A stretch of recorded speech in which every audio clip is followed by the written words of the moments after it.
So if you really want to understand the modern golf swing, you honestly shouldn't look at a painting. You should look at a car crash. I mean, yeah, I know that sounds completely counterintuitive. Right, because when you watch a pro on TV on a Sunday afternoon, it looks, well, serene. We use words like smooth and fluid, maybe effortless. Oh, absolutely.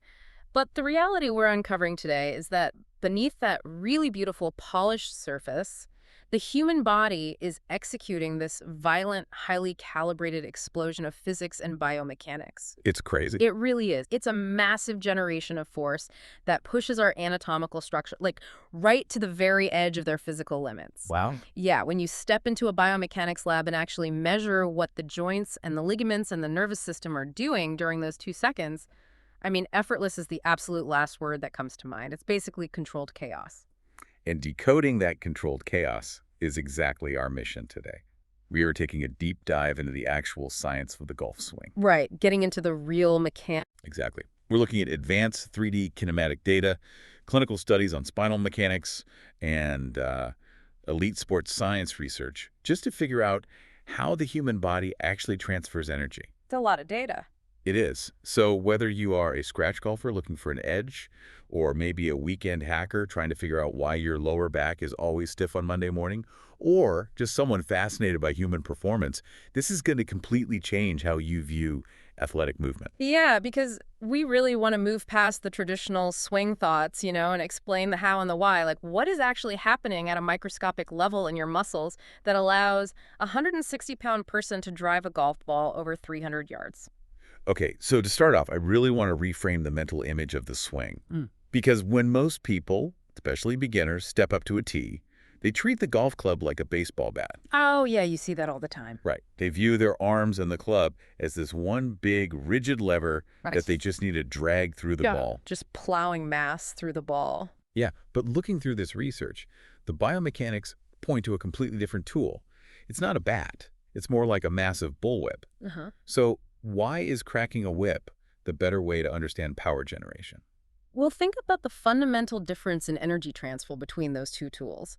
With a baseball bat, your hands, your arms, and the bat are largely moving at the same speed together, right? Okay, yeah. But a bullwhip relies on something biomechanists call the summation of velocity principle. Summation of velocity. Exactly. So when someone cracks a whip, the heavy handle moves a really short distance and then it abruptly stops. It just breaks. Right, it stops. And that energy doesn't just disappear. It travels down the length of the whip, moving into progressively lighter and thinner sections. Oh, I see. Yeah, because the mass of the whip is decreasing, the speed actually has to increase to carry that same amount of energy. So it accelerates the whole way until the very tip literally breaks the sound barrier. Wow. So the golf swing is basically relying on that exact same chain reaction? Fundamentally, yes. To hit a ball 300 yards, you have to utilize this fundamental engine of power, which we call the kinematic sequence. The kinematic sequence. Right. The energy starts from the ground up. It moves proximal to distal, meaning from the large, heavy inner segments of your body out to the smaller, lighter outer segments. So break that sequence down for us. If I'm just standing over the ball, where does the crack of the whip actually start?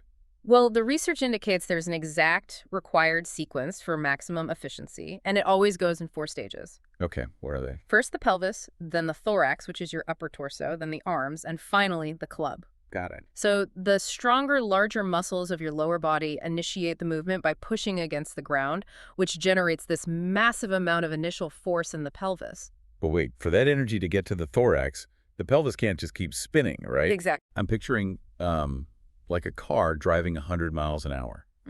If that car suddenly slams on its brakes and hits a brick wall, an unbelted passenger just flies through the windshield at 100 miles an hour. Right, unfortunately. So the sudden deceleration of the large vehicle forces the rapid acceleration of the smaller passenger. Is that what we're talking about with this sequence? That is a phenomenal way to visualize it, yeah. If your pelvis just keeps spinning at the same speed, the energy never transfers up the chain. It just gets stuck there. So to move the energy into the thorax, the pelvis actually has to negatively accelerate. It literally has to brake. Oh, wow. Yeah, and this aggressive braking whips the energy up into the upper torso. Then a fraction of a second later, the upper torso has to brake, whipping the energy into the arms. So each segment reaches a peak rotational speed that is like larger and later than the previous one. Precisely. It's like a multi-stage rocket. Each stage fires, burns out, drops off, and then propels the next smaller stage even faster. Exactly like that. Wait, so does that mean the physical act of slowing down your body parts is actually just as important as speeding them up? In many ways, I mean, the deceleration is the secret to elite speed. The data from Dr. Phil Cheatham, who is a senior sport technologist for the U.S. Olympic Committee, is just absolutely staggering when you look at the raw kinematic numbers. What kind of numbers are we talking about? Well, for male tour players hitting a driver, the pelvis reaches a maximum rotational velocity of about 479 degrees per second. Which, I mean, that feels incredibly fast. It's extremely fast for a heavy body segment, but Yeah. because of this sequential braking and whipping action, because the pelvis slams on the brakes to fire the thorax, and then the thorax slams on the brakes to fire the arms. Right. By the time that kinetic energy finally reaches the club head, the club is traveling at an astonishing 2,244 degrees per second. You are jumping from 479 degrees in the hips to over 2,200 degrees at the club. Yeah. That is just a violent acceleration. It's massive. But that makes me wonder about the timing of all this. Like, if any of those brakes fail, or if a segment fires out of order, does the whole thing just collapse? Yeah, and that's exactly where you see amateur swings fall apart. If you don't decelerate properly, or if, say, your arms fire before your hips, that energy basically just leaks out. Oh, I see. You lose club head speed, and honestly, more importantly, you completely lose control of the club face. Okay, so that perfectly explains how the energy travels up the chain during the downswing. But we really need to look at the exact moment the fuse is lit. The transition. Right, because getting to the top of the backswing is one thing, but how do elite players transition to actually start that violent chain reaction? So, to understand the transition, we first have to look at something called the X factor. The X factor. Yeah, imagine drawing a line straight across a golfer's hips and then another line straight across their shoulders. The angle of separation between those two lines at the top of the backswing is the X factor. Got it. So your shoulders have turned much further than your hips, which is winding up the torso. Exactly, winding up like a spring. But as I was reading through the sources for this deep dive, there was a distinction made between the X factor and something called the X factor stretch. So what is the difference there? It is a microscopic difference, but it's crucial. As the downswing starts, elite golfers don't just, unwind everything at once. Okay. What actually happens is that their hips start rotating forward, shifting toward the target, while their upper torso is still actively rotating backward, or at least fighting to stay put. So they're actually moving in opposite directions for a split second. Yes. I picture this like wringing out a wet towel. You twist the top and the bottom in opposite directions until the towel is incredibly tight, storing all this tension in the middle. That's a perfect analogy. And that tension is really the holy grail of power generation. It triggers what biomechanists call the stretch-shorten cycle within the muscles. Stretch, shorten, cycle. Right. When you rapidly stretch a muscle, eccentrically, like aggressively wringing out that towel, the muscle spindles actually detect that rapid lengthening. Oh, interesting. Yeah, and this raises the initial muscle tension and stores elastic energy in the tendons and muscle fascia.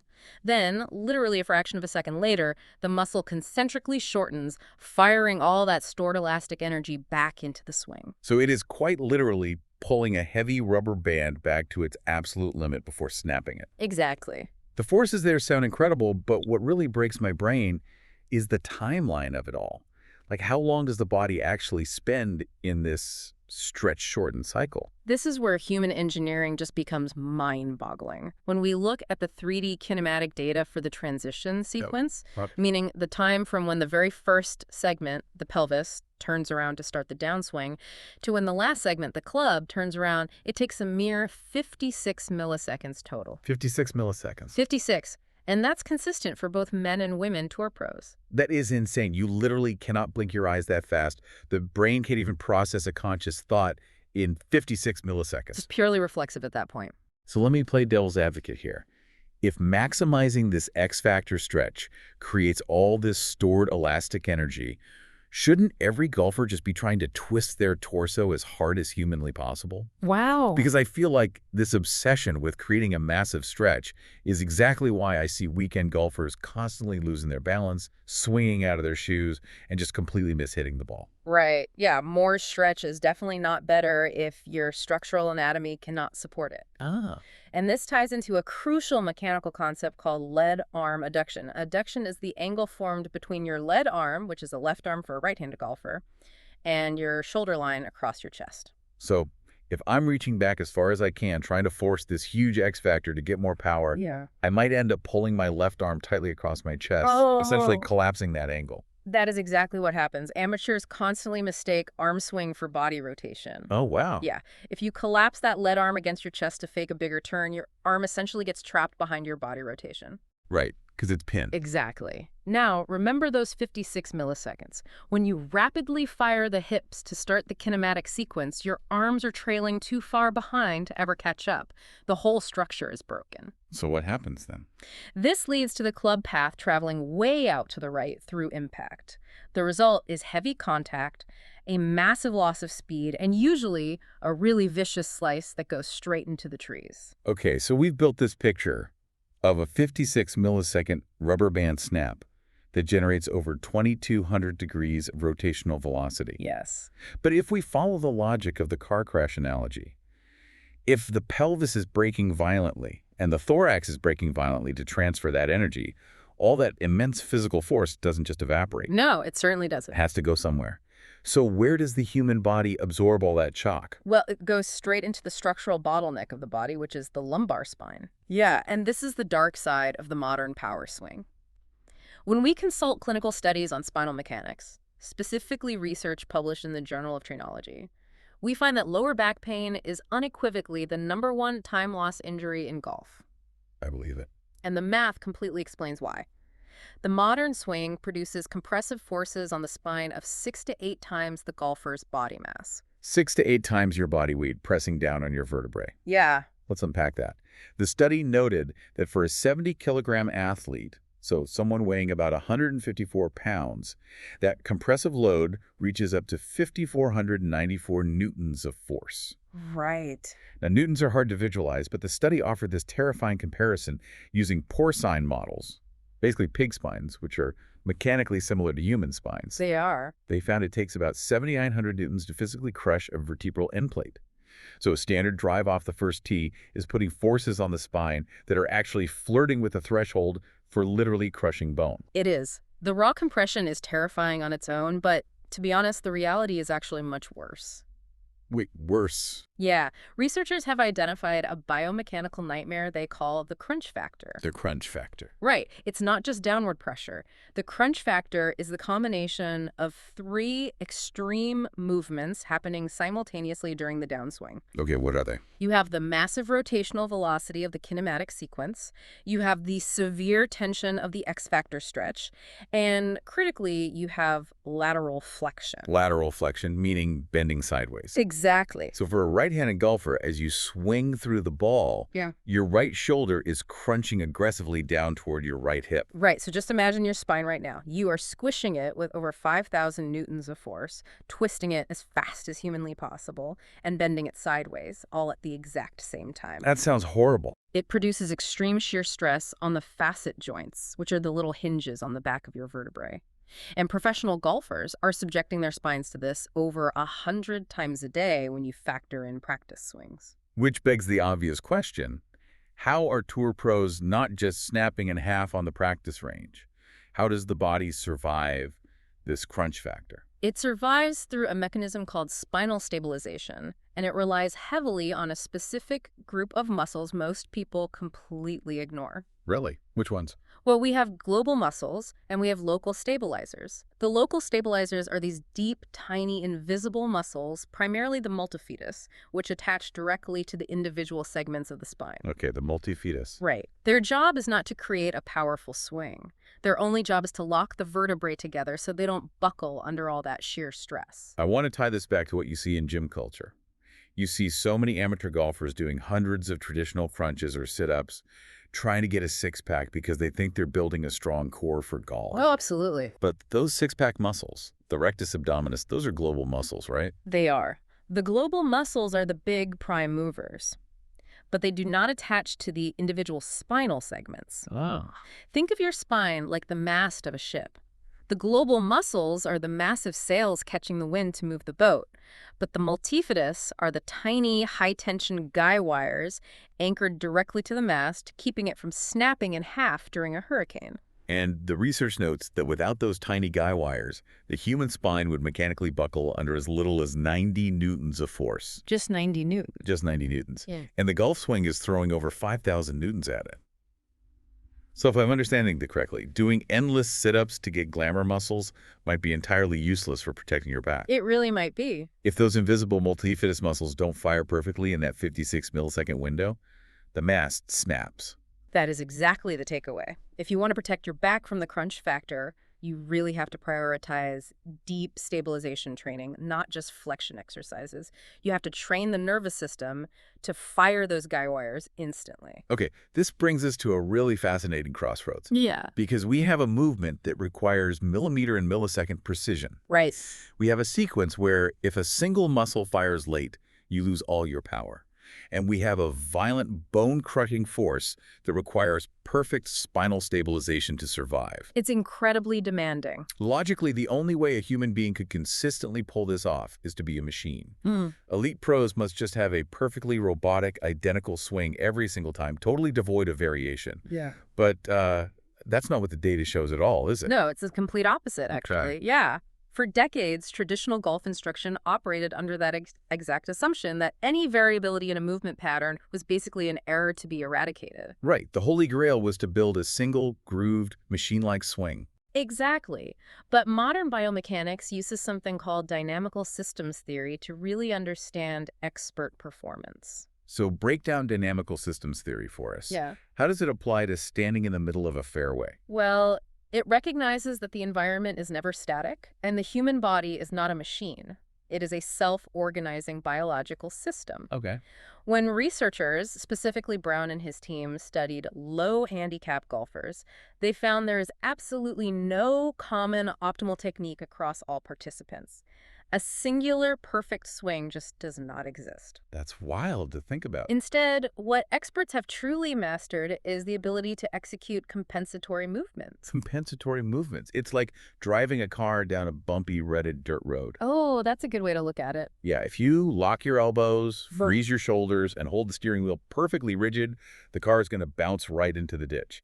To keep the car going straight, you have to make constant, fluid micro-adjustments with your hands to adapt to the unpredictable terrain. Are you saying pros are doing that during a 56 millisecond downswing? They are constantly adapting, yes.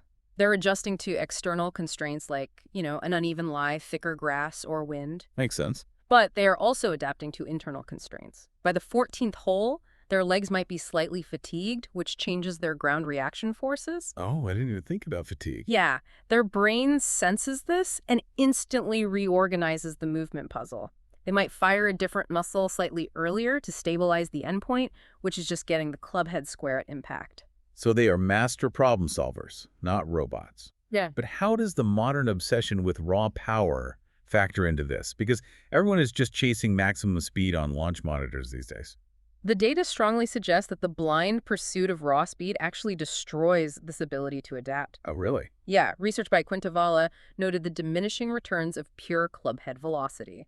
As clubhead speed increases past a certain threshold, impact efficiency actually decreases. Because you're swinging so violently that your nervous system can't make those micro-adjustments in time. Exactly. You sacrifice the control needed to find the sweet spot, so you actually end up losing distance and accuracy even though the club was physically moving faster. It's counterproductive. This makes me want to seriously question traditional coaching. If science proves that expert performance is defined by fluid variability and adaptation, are those rigid training aids that force amateurs into a single, perfectly grooved swing plane actually hurting them? It's a massive debate in sports science right now, to be honest. If you rigidly constrain a golfer's movement, you basically strip them of their ability to develop compensatory strategies. They can't adapt. Right. They become completely dependent on a perfect environment. The moment they step onto a real golf course and face a slightly unlevel lie, their entire system breaks down because they haven't trained their nervous system to solve movement puzzles. They memorized a script instead of learning how to improvise. That is profound. It really changes how you look at practice. Okay, this has been an incredibly intense journey. To sum this up for you listening, we've completely shattered the illusion of the smooth, effortless swing. We've decoded the kinematic sequence, learning that to speed the club up, your pelvis and torso actually have to brake and decelerate like a multi-stage rocket. Yep. We unpacked the 56-millisecond magic of the X-factor stretch. We explored the terrifying 5,000 Newton reality of the crunch factor, and why those tiny multifidus muscles are the only things saving your spine. Crucial muscles. And finally, we learned that the best golfers in the world are actually masters of variability, constantly adapting to chaos rather than moving like rigid robots. It is just a profound testament to the engineering of the human body. But, before we wrap up, there's one final piece of the physics puzzle drawn from Dr. Cheatham's research that is incredibly practical. Oh, what's that? We've talked endlessly about generating and transferring energy to the ball, but what happens to the energy after impact? We call it the follow-through sequence. I always figured the follow-through was just a byproduct. The ball is already gone, so you just hold a pre-pose for the cameras. That is a very dangerous misconception. Hmm. Think about the physics. After the ball leaves the face, your club is still traveling at over 2,000 degrees per second. Right. You now have to safely decelerate that massive amount of residual kinetic energy. The follow-through phase actually takes about 0.7 seconds, which is vastly longer than the transition phase, and the energy has to pass backward through the chain. Backward. So it's the exact reverse of the kinematic sequence. Precisely. The energy flows from the club, back into the arms, crashing back into the upper torso, and finally down into the pelvis and legs to be absorbed safely into the ground. Wow. The kinematic data actually shows a second speed up in the body segments after impact as they absorb this violent backflow. Oh, wow. So here's a thought for you to mull over next time you're at the driving range. What happens if your body isn't aligned properly to absorb that violent wave of backward energy? It has to go somewhere. Right. If you find yourself falling off balance or stepping out of your finish, it means that kinetic energy had nowhere safe to go.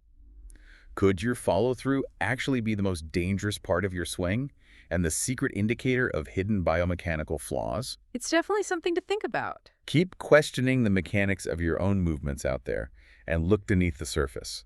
Because just like cracking that massive bullwhip, the real magic of human performance lies in the violent, beautiful physics you can't even see.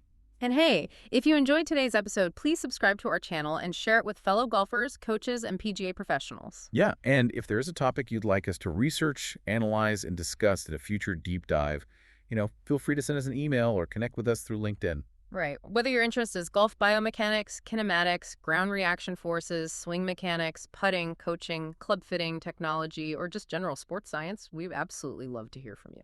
Absolutely. Our team will review your submission, conduct extensive research, analyze the available evidence, and we might even create a dedicated deep dive, article, video, or testing project based on your topic.